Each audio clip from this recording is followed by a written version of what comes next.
Hello नमस्कार जय हिंद दोस्तों। आप सबका बहुत बहुत स्वागत है आपके अपने यूट्यूब चैनल टेक्निकल विदेशियस में। दोस्तों हम हाजिर हैं एक और शानदार क्लास के साथ जो कि CITS एंट्रेंस एग्जाम 2023 के लिए बहुत ही इंपॉर्टेंट होने वाली है। दोस्तों आज 6 तारीख हो गई है, कल 7 और परसों आपका एग्ज़ाम है। दोस्तों उसके नज़रिए से ये क्लास बहुत ही इंपॉर्टेंट है। तो अगर आप लोग नए हैं, अभी तक चैनल को सब्सक्राइब नहीं किया तो यूट्यूब चैनल को सब्सक्राइब कर लीजिए दोस्तों इस चैनल को, क्योंकि इस चैनल के द्वारा आपको CITS 2023 की कंप्लीट प्रिपरेशन कराई जा रही है और साथ ही साथ CITS एंट्रेंस से जुड़ी हुई सारी जानकारी, एडमिशन कैसे क्या, सारी जानकारी आपको इस चैनल के द्वारा छोटी छोटी हर एक जानकारी आपको दी जाती है। तो दोस्तों चलिए आज की इस क्लास की तरफ बढ़ते हैं जो कि CITS एंट्रेंस कॉस्मेटोलॉजी के लिए क्लास है। तो आज के पहले क्वेश्चन को दोस्तों देखते हैं। और दोस्तों इस सेशन से जो लोग भी जुड़ रहे हैं पूरा वीडियो को आखिरी तक वॉच करेंगे। ये क्वेश्चंस दोस्तों आपके बहुत ही बार एग्जाम में पूछे गए हैं, इसीलिए इस क्वेश्चन को हम आप लोगों के लिए ले आए हैं दोस्तों, क्योंकि ये क्वेश्चन आप लोग, हमें पता है कि बहुत सारे लोगों को ये क्वेश्चन आते भी होंगे, लेकिन आते हुए भी क्वेश्चन गलत हो जाते हैं, तो इसलिए हम इस क्वेश्चन को आपके लिए लेकर आए हैं। तो चलिए पहले क्वेश्चन देखते हैं दोस्तों। पहला क्वेश्चन आप लोग का क्या कह रहा है? पहला क्वेश्चन कह रहा है कि बाल में कौन सी लेयर नहीं है। तो बाल में कौन सी लेयर नहीं होती? Cortex, medulla, cuticle, hair shaft. तो दोस्तों बात करें आपके जो बाल में लेयर नहीं होती वो होती है आपकी हेयर शाफ्ट। तो हेयर शाफ्ट आपके बाल में ऐसी कोई लेयर नहीं होती। तो आपका right answer option number D हो जाएगा, हेयर शाफ्ट। बढ़ते दोस्तों नेक्स्ट क्वेश्चन की तरफ। अगला क्वेश्चन क्या कह रहा है कि शाफ्ट की कितनी परतें होती हैं? How many layers of hair shaft are there. तो जो शाफ्ट लेयर जो होती है, मतलब शाफ्ट में जो है कितनी लेयर होती हैं, बाल के शाफ्ट में जो आपके बाल में शाफ्ट होती हैं उनमें कितनी लेयर होती हैं। तो सिंपली क्वेश्चन यहाँ पर शाफ्ट लिखा गया, ये होना चाहिए दोस्तों शाफ्ट में कितनी परतें होती है दोस्तों? 3, 4, 5, 6। तो दोस्तों जो आपका शाफ्ट होता है, शाफ्ट में आपके दोस्तों 4 परतें होती हैं। कितनी परतें होती हैं? 4। तो आपका right answer option number B हो जाएगा दोस्तों, शाफ्ट में 4 परतें होती हैं। बढ़ते हैं दोस्तों नेक्स्ट क्वेश्चन की तरफ। अगला क्वेश्चन क्या कह रहा है कि बाल के विकास चक्र का कौन सा फेज ग्रोइंग फेज के नाम से जाना जाता है? तो बताइए कौन सा फेज ग्रोइंग फेज के नाम से जाना जाता है बाल के विकास में? Anagen phase, telogen phase, catagen phase, exogen phase. तो दोस्तों बाल के विकास चक्र का जो फेज ग्रोइंग फेज के नाम से जाना जाता है वो होता है दोस्तों आपका आंगन फेज या फिर एंजन फेज। यहाँ पर अंग्रेजी में भी वही लिखा गया है दोस्तों, तो आपका क्या होगा? आंगन फेज। तो राइट आंसर आपका ऑप्शन नंबर ए हो जाएगा। जो आंगन फेज होता है वो बाल के विकास चक्र के ग्रोइंग फेज के नाम से जाना जाता है। तो बढ़ते हैं दोस्तों नेक्स्ट क्वेश्चन की तरफ। अगला क्वेश्चन क्या कह रहा है? अगला क्वेश्चन कह रहा है कि ज़्यादा बाल हटाने की सर्वोत्तम विधि कौन सी है? तो ज़्यादा बाल हटाने की सर्वोत्तम विधि कौन सी है? Bleaching, shaving, waxing, threading. तो दोस्तों ज़्यादा बाल हटाने की जो सर्वोत्तम विधि है वो होती है दोस्तों आपकी वैक्सिंग। क्या होती है? वैक्सिंग। तो आपका राइट आंसर क्या होगा? ऑप्शन नंबर सी हो जाएगा, वैक्सिंग। बढ़ते हैं दोस्तों नेक्स्ट क्वेश्चन की तरफ। अगला क्वेश्चन क्या कह रहा है? अगला क्वेश्चन कह रहा है कि त्वचा की बाहरी लेयर क्या कहलाती है? तो जो त्वचा की बाहरी लेयर उसे क्या कहेंगे? Dermis, epidermis, hypodermis, stratum, granulosum. तो बताइए क्या कहेंगे? जो त्वचा की बाहरी लेयर होती है दोस्तों, तो जो त्वचा की बाहरी लेयर होती है दोस्तों उसे हम लोग एपिडर्मिस कहते हैं। क्या कहते हैं? एपिडर्मिस। तो आपका right answer option number B हो जाएगा, एपिडर्मिस। बढ़ते हैं दोस्तों नेक्स्ट क्वेश्चन की तरफ। अगला क्वेश्चन क्या कह रहा है? अगला क्वेश्चन कह रहा है कि स्वेट ग्लैंड डिसऑर्डर कौन सा है? तो स्वेट ग्लैंड डिसऑर्डर कौन सा है दोस्तों? एनिडरोसिस, आस्टिटोसिस, स्टेटमा, सिबोरिया। तो दोस्तों जो आपका स्वेट क्लैड है वो डिसऑर्डर कौन सा है दोस्तों? तो इनमें से जो आपका है दोस्तों स्वेट क्लैड डिसऑर्डर वो है दोस्तों आप लोग का अगर बात करें तो एनिडरोसिस। क्या है? एनिडरोसिस। आपका राइट आंसर क्या होगा? ऑप्शन जो है ए सही हो जाएगा, एनिडरोसिस। तो एनिडरोसिस आपका स्वेट क्लैड डिसऑर्डर है दोस्तों इन चारों में से। तो बात करें आपके अगले क्वेश्चन की दोस्तों। अगला क्वेश्चन क्या कह रहा है दोस्तों? कुछ वर्ड के प्रोनाउंसिएशन अच्छे से नहीं हो पाते हैं, इसीलिए दोस्तों थोड़ा जुबान लड़खड़ा जाती है। तो चलिए बात करते हैं अगले क्वेश्चन की। अगला क्वेश्चन कह रहा है कि त्वचा की कितनी लेयर होती है? तो त्वचा की कितनी लेयर होती है दोस्तों? बताइए। 1 लेयर, 2 लेयर, 4 लेयर, 5 लेयर। तो बात करें दोस्तों त्वचा में कितनी लेयर होती है, तो आपके जो है दोस्तों त्वचा में 2 लेयर होती हैं। तो आपका right answer option number B हो जाएगा, 2 लेयर होती हैं आपके त्वचा में। बढ़ते हैं नेक्स्ट क्वेश्चन की तरफ। अगला क्वेश्चन क्या कह रहा है? शरीर का सबसे बड़ा भाग कौन सा है? तो शरीर का सबसे बड़ा भाग कौन सा है? हेड है, स्किन है, पेट है, फेस है। तो दोस्तों जो शरीर है उसका जो सबसे बड़ा भाग होता है वो होता है दोस्तों आपका स्किन। क्या होता है? स्किन। तो आपका right answer option number B हो जाएगा। स्किन जो है आपका शरीर का सबसे बड़ा भाग है। बढ़ते हैं दोस्तों नेक्स्ट क्वेश्चन की तरफ। अगला क्वेश्चन क्या कह रहा है? अगला क्वेश्चन कह रहा है कि कौन सा तेली पदार्थ त्वचा को सूखने से रोकता है? तो कौन सा तेली पदार्थ त्वचा को सूखने से रोकता है? सीबम, मेलनाइट, सोबेरिया, स्टेटमा। तो दोस्तों बताइए इनमें से कौन सा जो है तेली पदार्थ है जो त्वचा को सूखने से रोकता है? तो दोस्तों जो त्वचा को सूखने से रोकता है वो है दोस्तों आपका सीबम। सीबम क्या करता है? आपकी त्वचा को सूखने से रोकता है। तो राइट आंसर आपका ऑप्शन नंबर ए हो जाएगा, सीबम। बढ़ते हैं दोस्तों नेक्स्ट क्वेश्चन की तरफ। अगला क्वेश्चन क्या कह रहा है?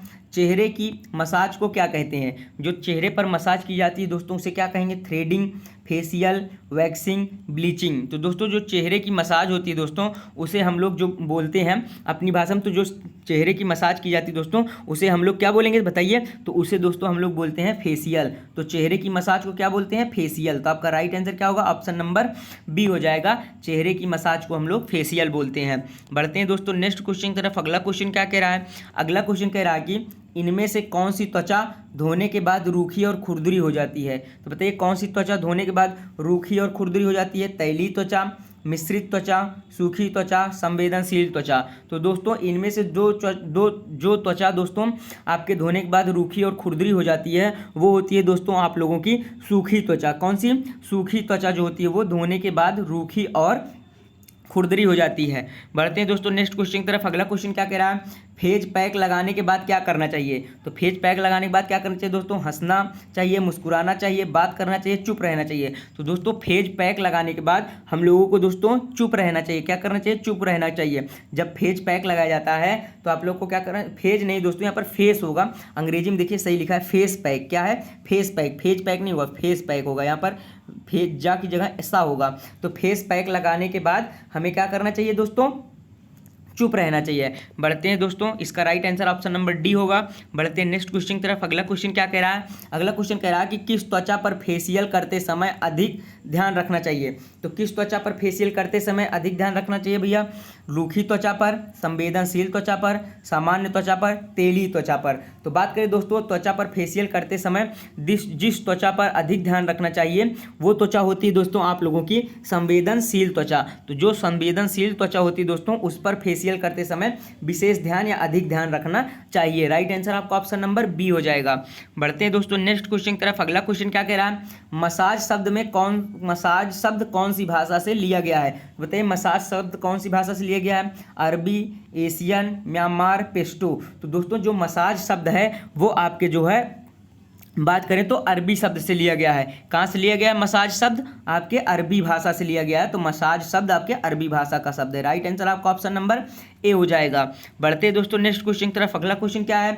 ब्लैक हेड्स किस प्रकार की त्वचा पर देखे जाते हैं? तो ब्लैक हेड्स किस प्रकार की त्वचा पर देखे जाते हैं दोस्तों बताइए? सूखी त्वचा पर, तेली त्वचा पर, सामान्य त्वचा पर, संवेदनशील त्वचा पर। तो दोस्तों बात करें ब्लैक हेड जो होते हैं वो आपके तेली त्वचा पर देखे जाते हैं। कहाँ देखे जाते हैं? तेली त्वचा पर। तो ब्लैक हेड कहाँ देखे जाएंगे दोस्तों? तेली त्वचा पर। आपका राइट आंसर क्या होगा? ऑप्शन नंबर बी हो जाएगा, ऑयली स्किन। तो ऑयली स्किन पर जो है आपके ब्लैक हेड्स देखे जाते हैं। बढ़ते हैं दोस्तों नेक्स्ट क्वेश्चन की तरफ। अगला क्वेश्चन क्या कह रहा है आप लोग का दोस्तों? देखिए अगला क्वेश्चन कह रहा है कि फेशियल शुरू करते समय सबसे पहले क्या करना चाहिए? तो फेशियल शुरू करते समय सबसे पहले क्या करना चाहिए दोस्तों? स्क्रबिंग करना चाहिए, क्लीजिंग करना चाहिए, ब्लीचिंग करना चाहिए, पैक लगाना चाहिए। तो बताइए दोस्तों आपका जो है फेशियल शुरू करते समय सबसे पहले क्या करना चाहिए? तो दोस्तों फेशियल शुरू करते समय सबसे पहले आपका क्लीजिंग करना चाहिए। क्या करना चाहिए? क्लीजिंग। तो आपका राइट आंसर क्या होगा? राइट आंसर आपका ऑप्शन नंबर बी हो जाएगा। इसमें तो दोस्तों अंग्रेजी में देखिए क्लीनसिंग लिखा गया है। क्या? क्लीनसिंग, लेकिन हिंदी में क्लीजिंग लिखा गया है। तो आप क्लीनसिंग मतलब एक तरह से सफाई कह लीजिए। क्लीजिंग आपका जो है प्रोनाउंसिएशन गड़बड़ है, लेकिन आप इंग्लिश में भी देखते रहेंगे, अंग्रेजी में देखते रहेंगे। CITS एंट्रेंस एग्जाम में भी क्वेश्चन हिंदी अंग्रेजी दोनों में आते हैं। तो राइट आंसर आपका ऑप्शन नंबर बी हो जाएगा, क्लीनिंग या फिर क्लीजिंग हिंदी में लिखा गया है। बढ़ते हैं दोस्तों नेक्स्ट क्वेश्चन की तरफ। अगला क्वेश्चन क्या कह रहा है? किस प्रकार की त्वचा पर एलर्जी की समस्या अधिक होती है? तो बताइए किस प्रकार की त्वचा पर एलर्जी की समस्या सबसे अधिक होती है? ड्राई स्किन पर, ऑयली स्किन पर, कॉम्बिनेशन स्किन पर, सेंसिटिव स्किन पर। तो बात करें दोस्तों जिस त्वचा पर एलर्जी की समस्या सबसे अधिक होती है वो त्वचा होती है दोस्तों आपकी सेंसिटिव स्किन। क्या होती है? सेंसिटिव त्वचा होती है। तो आपकी राइट आंसर क्या होगा? आपका right answer option number D हो जाएगा, सेंसिटिव स्किन। बढ़ते हैं दोस्तों नेक्स्ट क्वेश्चन की तरफ। अगला क्वेश्चन क्या कह रहा है? अगला क्वेश्चन कह रहा है दोस्तों आप लोग का कि मालिश का क्या लाभ है? जो मालिश की जाती है दोस्तों उसका क्या लाभ होता है? तनाव करता है, रक्त का संचार बढ़ाता है, रूखी त्वचा देता है या प्रेगनेंसी देता है? तो बताइए आपका क्या होगा दोस्तों, मालिश का क्या लाभ होता है? तो दोस्तों बताइए, इसमें तो स्पष्ट है ऑप्शन से कि आपका राइट आंसर क्या होगा। तो बात करें दोस्तों, जो मालिश का लाभ होता है दोस्तों, वो होता है आपका रक्त का जो है संचार बढ़ाता है। मालिश से क्या होता है, रक्त का संचार बढ़ाता है, मतलब improve blood circulation. Right answer option number B हो जाएगा। बढ़ते हैं दोस्तों नेक्स्ट क्वेश्चन की तरफ। अगला क्वेश्चन क्या कह रहा है कि वाइब्रेशन की क्रिया मसाज में कब की जाती है? तो वाइब्रेशन की क्रिया बताइए मसाज में कब की जाती है? मालिश के बाद, मालिश से पहले, क्लीजिंग के बाद, कभी भी? तो बताइए दोस्तों आपका राइट आंसर क्या होगा कि आप में जो है वाइब्रेशन की क्रिया मसाज में कब की जाती है? तो बात करें दोस्तों, वाइब्रेशन की क्रिया मसाज में मालिश के बाद की जाती है। तो वाइब्रेशन की क्रिया मसाज में कब की जाएगी? मालिश के बाद। तो राइट आंसर आपका ऑप्शन नंबर ए हो जाएगा। बढ़ते हैं दोस्तों नेक्स्ट क्वेश्चन की तरफ। अगला क्वेश्चन क्या कह रहा है, पैट्रीसेज का तकनीकी नाम क्या है? तो जो पैट्रीसेज होता है उसका तकनीकी नाम क्या है? एफफ्लोरेज, और उसके बाद निडिग, फ्रिक्शन, टेपोटमेंट। तो बताइए आपका टेपोटमेंट है या फिर फ्रिक्शन है या निडिग है या एफल फ्लोरेज है? तो आपका जो पैट्रीसेज का तकनीकी नाम होता है दोस्तों, वो होता है दोस्तों आपका निडिग। क्या होता है? निडिग। जो तकनीकी नाम है वो आपका क्या होगा? निडिग होगा। ऑप्शन नंबर बी आपका राइट हो जाएगा। जो पैट्रीसेज का तकनीकी नाम है वो आपका निडिग होता है।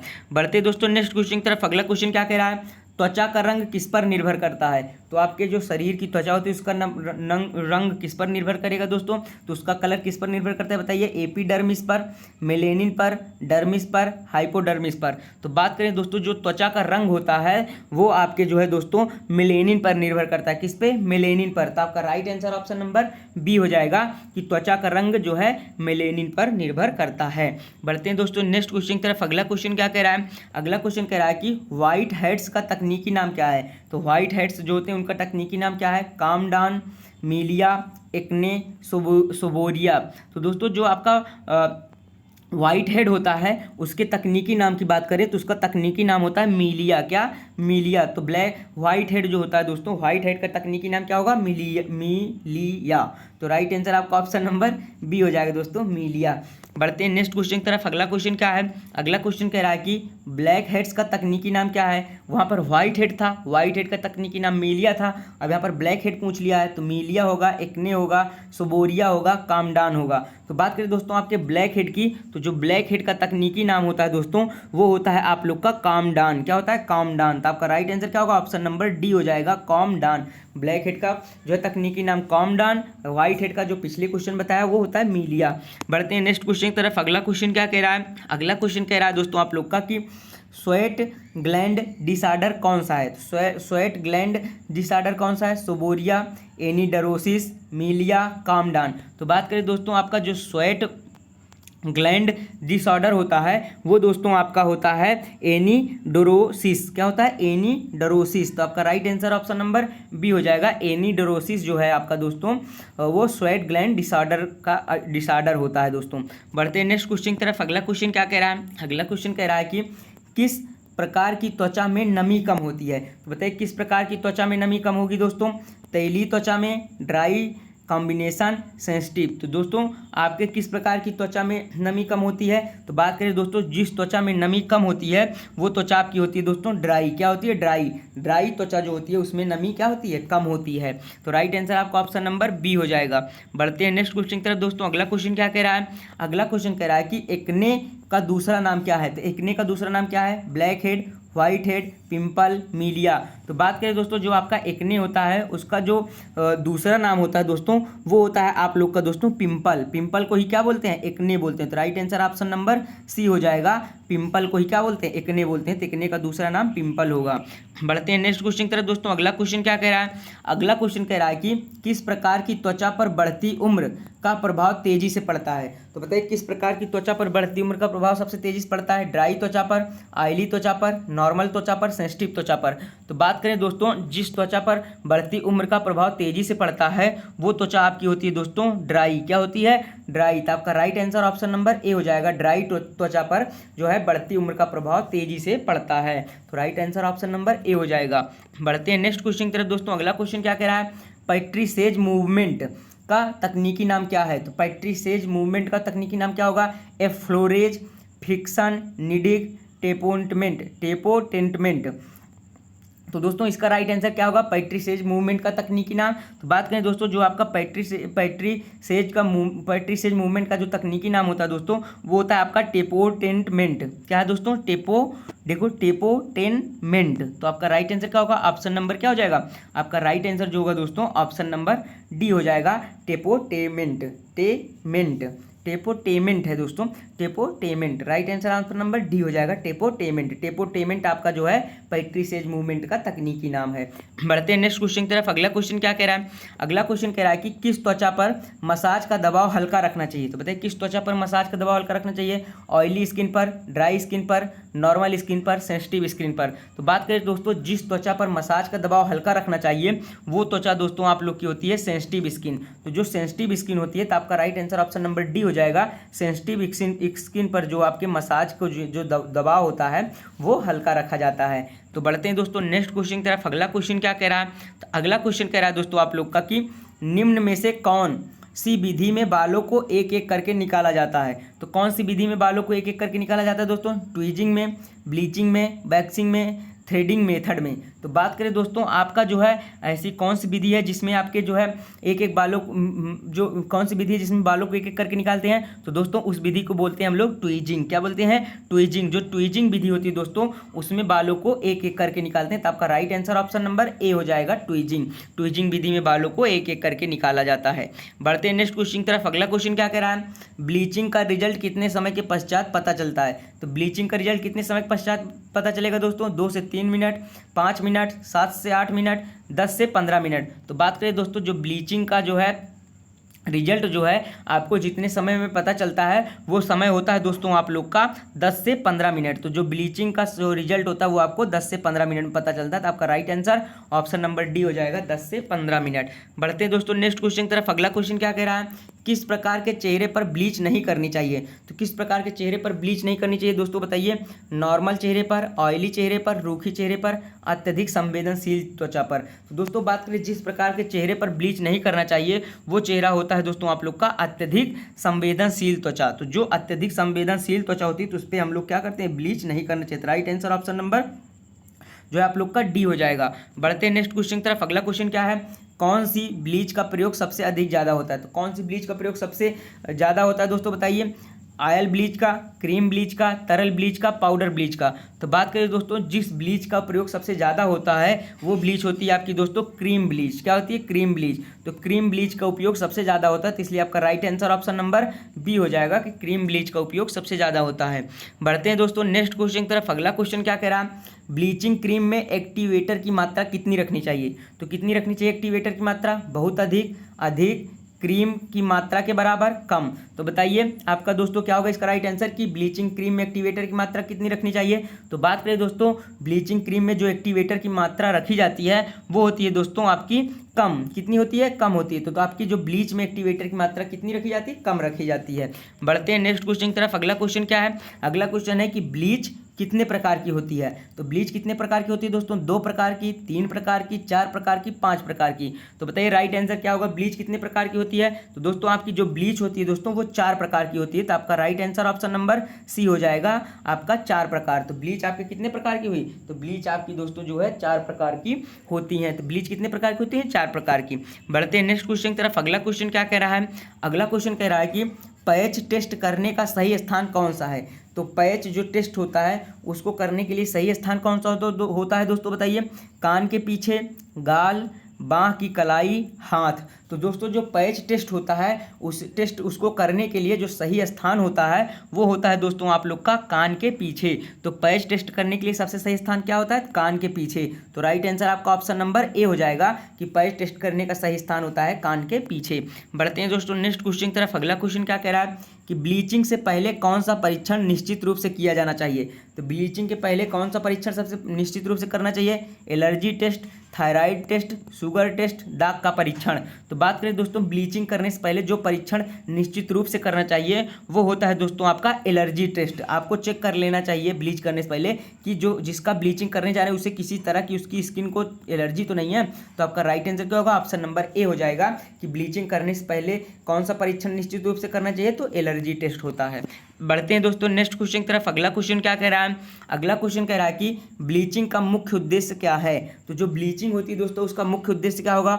ऊपरी होंठ के बाल निकालना, बाहों को आकार देना, त्वचा और बालों के रंग को हल्का करना, अनावश्यक बाल निकालना। तो दोस्तों जो आपका ब्लीचिंग होता है दोस्तों, ब्लीचिंग का जो मुख्य उद्देश्य होता है दोस्तों वो होता है आप लोग का त्वचा और बालों के रंग को हल्का करना। क्या होता है मुख्य का?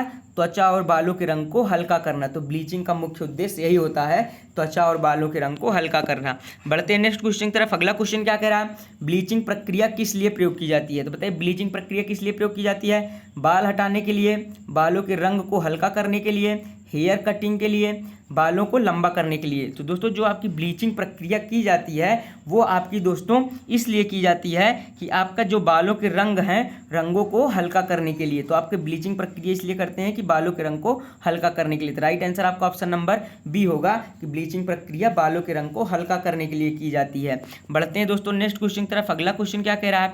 अगला क्वेश्चन कह रहा है कि थ्रेडिंग का उद्भव कहाँ हुआ? जो आपकी थ्रेडिंग होती है दोस्तों आपके आईब्रो की, वो कहाँ से उसका उद्भव हुआ, विकास कहाँ से हुआ? चीन से, भारत से, रूस से, फ्रांस से। तो बात करें दोस्तों आपके थ्रेडिंग का जो विकास है वो थ्रेडिंग का विकास आपके चीन से हुआ। तो आपका right answer option number A हो जाएगा, थ्रेडिंग का विकास चीन से हुआ। बढ़ते हैं दोस्तों नेक्स्ट क्वेश्चन की तरफ। अगला क्वेश्चन क्या है? आईब्रो को शीघ्रता से बनाने के लिए प्रयोग होने वाली विधि क्या है? तो बताइए आईब्रो को शीघ्रता से बनाने के लिए कौन सी विधि प्रयोग होती है? Threading, tweezing, plucking, bleaching. तो दोस्तों थ्रेडिंग को आईब्रो की शीघ्रता को बनाने के लिए जो प्रयोग किया जाता है, जो विधि प्रयोग की जाती है वो होती है दोस्तों आप लोगों की थ्रेडिंग। क्या होती है? थ्रेडिंग प्रक्रिया आईब्रो की शीघ्रता से बनाने के लिए प्रयोग की जाती है। Right answer option number A हो जाएगा। बढ़ते हैं दोस्तों नेक्स्ट क्वेश्चन की तरफ। अगला क्वेश्चन क्या कह रहा है कि थ्रेडिंग करते समय थ्रेड कौन सी दिशा में चलाएं? तो थ्रेडिंग करते समय थ्रेड किस दिशा में चलाएं? किसी भी दिशा में, बालों के विकास की दिशा में, क्लाइंट की सुविधा अनुसार, बालों के विकास की विपरीत दिशा में। तो बात करें दोस्तों आपके जो थ्रेडिंग करते समय जो थ्रेड की दिशा होती है वो थ्रेड की दिशा होती है दोस्तों आप लोग के बालों के विकास के विपरीत दिशा में। किसके? बालों के विकास के विपरीत दिशा में। तो आपका right answer option number D हो जाएगा। जो थ्रेडिंग करते समय थ्रेड की दिशा होती है वो आपके बालों के विकास के विपरीत दिशा में होती है। तो राइट आंसर आपका ऑप्शन नंबर डी हो जाएगा। बढ़ते हैं दोस्तों नेक्स्ट क्वेश्चन की तरफ। अगला क्वेश्चन क्या कह रहा है? आईब्रो शॉपिंग कितने प्रकार की होती है? तो बताइए आईब्रो शॉपिंग कितने प्रकार की होती है? शॉपिंग नहीं दोस्तों, शेपिंग। आईब्रो शेपिंग मतलब आकार देना। तो आईब्रो शेपिंग, यहाँ पर हिंदी में जो बहुत कंफ्यूजन है, अंग्रेजी देख लीजिए शेपिंग। तो आईब्रो शेपिंग कितने प्रकार की होती है दोस्तों? 4 प्रकार की, 6 प्रकार की, 8 प्रकार की, 10 प्रकार की। तो बात करें दोस्तों जो आपकी आईब्रो शेपिंग होती है वो आपके जो है 8 प्रकार की होती है। तो आपका right answer option number C हो जाएगा, आईब्रो शेपिंग आपके 8 प्रकार की होती है। बढ़ते हैं नेक्स्ट क्वेश्चन की तरफ। अगला क्वेश्चन क्या है? थ्रेडिंग के बाद क्या लगाया जाता है? थ्रेडिंग के बाद क्या लगाते हैं बताइए? ऑयल, क्रीम, पानी, स्ट्रेजेंट। तो दोस्तों जो आपकी थ्रेडिंग होती है, थ्रेडिंग के बाद हम लोग जो लगाते हैं वो होता है दोस्तों आपका स्ट्रेजेंट। तो आपका right answer option number D हो जाएगा। थ्रेडिंग के बाद क्या लगाया जाता है? स्ट्रेजेंट। तो आपका right answer option number D हो जाएगा। तो बढ़ते हैं नेक्स्ट क्वेश्चन की तरफ दोस्तों। अगला क्वेश्चन क्या है? अगला क्वेश्चन है कि थ्रेडिंग की तुलना में किसमें अतिरिक्त समय लगता है? तो थ्रेडिंग की तुलना में किसमें अतिरिक्त समय लगता है दोस्तों बताइए? ट्विजिंग में, ब्लीचिंग में, वैक्सिंग में, शेविंग में। तो दोस्तों जो थ्रेडिंग की अपेक्षा ज़्यादा समय लगता है वो प्रक्रिया होती है दोस्तों आप लोग की ट्विजिंग। तो जो ट्विजिंग होती है उसमें थ्रेडिंग से ज़्यादा समय लगता है। तो आपका राइट आंसर ऑप्शन नंबर जो है ए होगा। बाकी ब्लीचिंग, वैक्सिंग, शेविंग में थ्रेडिंग से कम समय लगता है, लेकिन जो ज़्यादा समय लगता है वो ट्विजिंग में लगता है। तो right answer option number A हो जाएगा। बढ़ते हैं नेक्स्ट क्वेश्चन की तरफ दोस्तों। अगला क्वेश्चन क्या कह रहा है कि मनुष्य के नाखून का निर्माण किसके द्वारा होता है? तो मनुष्य के नाखून का निर्माण किसके द्वारा होता है बताइए? Keratin, melanin, calcium, fat. तो दोस्तों बात करें जो मनुष्य के नाखून का निर्माण होता है दोस्तों वो होता है आप लोग के कैरोटीन से। तो मनुष्य के नाखून का निर्माण किससे होगा दोस्तों? कैरोटीन से होगा। इसलिए आपका राइट आंसर क्या होगा? राइट आंसर आपका ऑप्शन नंबर ए हो जाएगा, कैरोटीन। बढ़ते हैं दोस्तों नेक्स्ट क्वेश्चन की तरफ। अगला क्वेश्चन क्या है?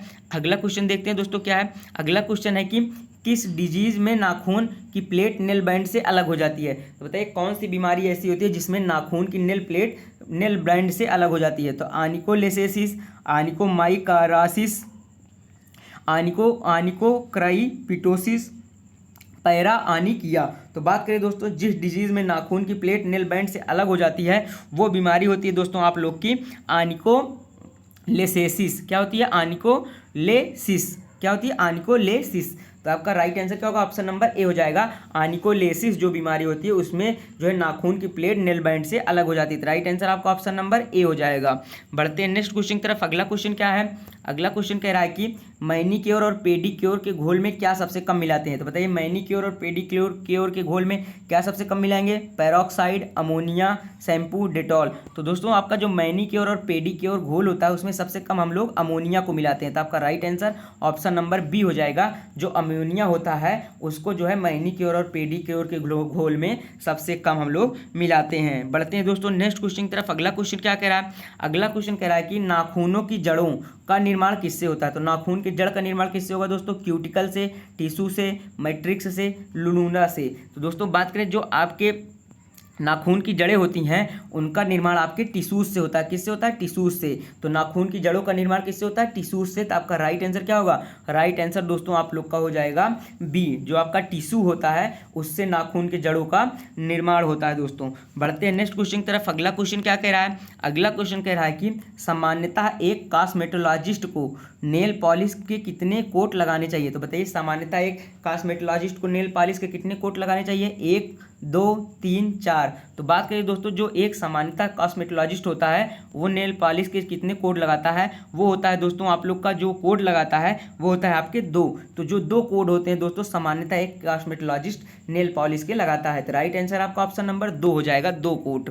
बढ़ते हैं नेक्स्ट क्वेश्चन की तरफ। अगला क्वेश्चन क्या कह रहा है, अगला क्वेश्चन कह रहा है कि मैनीक्योर एवं पेडिक्योर प्रक्रिया में सबसे पहले किसको हटाना चाहिए। तो मैनीक्योर और पेडिक्योर प्रक्रिया में सबसे पहले किसे हटाना चाहिए, मेकअप को, नेल पॉलिश को, क्यूटिकल को, नेल शॉपिंग को। तो दोस्तों बात करें आपके मैनीक्योर और पेडिक्योर जो प्रक्रिया होती है उसमें सबसे पहले जिसे हटाया जाता है वो होता है दोस्तों आपका नेल पॉलिश। क्या होता है, नेल पॉलिश। तो मैनीक्योर और पेडिक्योर प्रक्रिया में सबसे पहले किसे हटाते हैं, नेल पॉलिश को हटाते हैं। इसलिए आपका राइट आंसर क्या होगा, राइट आंसर आपका ऑप्शन नंबर बी हो जाएगा। तो ये रहा दोस्तों आज का इंपॉर्टेंट क्वेश्चन जो कॉस्मेटोलॉजी ट्रेड के लिए था। आशा करते हैं क्लास अच्छी लगी होगी आप लोग को। अगर क्लास अच्छी लगी तो आप एक कमेंट जरूर करिएगा कि आपको क्लास कैसी लगी। और दोस्तों बात करें आपको जो है हमने बहुत सारी क्लासेस करा रखी हैं, आप लोग जाकर उनको भी वॉच करिए। बाकी डिस्क्रिप्शन में मैं दोस्तों टेलीग्राम ग्रुप का लिंक दे दूंगा, आप लोग जरूर टेलीग्राम ग्रुप को ज्वाइन करिए ताकि आप वहाँ से हमसे आप लोग डायरेक्ट बात करके अपने प्रॉब्लम को बता सकें और हम आपको जो है उसका सोल्यूशन दे सकें। तो टेलीग्राम ज्वाइन करना ना भूलिएगा दोस्तों, इस वीडियो के डिस्क्रिप्शन में लिंक मिल जाएगा। और दोस्तों एक वीडियो हमने बनाई थी कि कैसे CITS एंट्रेंस एग्जाम क्वालिफाई करें, क्रैक करें, उसकी भी वीडियो का लिंक मैं दे दूंगा। तो आप जाकर के टेलीग्राम ज्वाइन कर लीजिएगा और उस वीडियो को देख लीजिएगा दोस्तों। तो दोस्तों मिलेंगे हम नेक्स्ट क्लास में, तब तक के लिए जय हिंद, जय भारत। आप अपनी पढ़ाई को बेहतरीन ढंग से करते रहिए, हंसते रहिए, मुस्कुराते रहिए। Thank you for watching.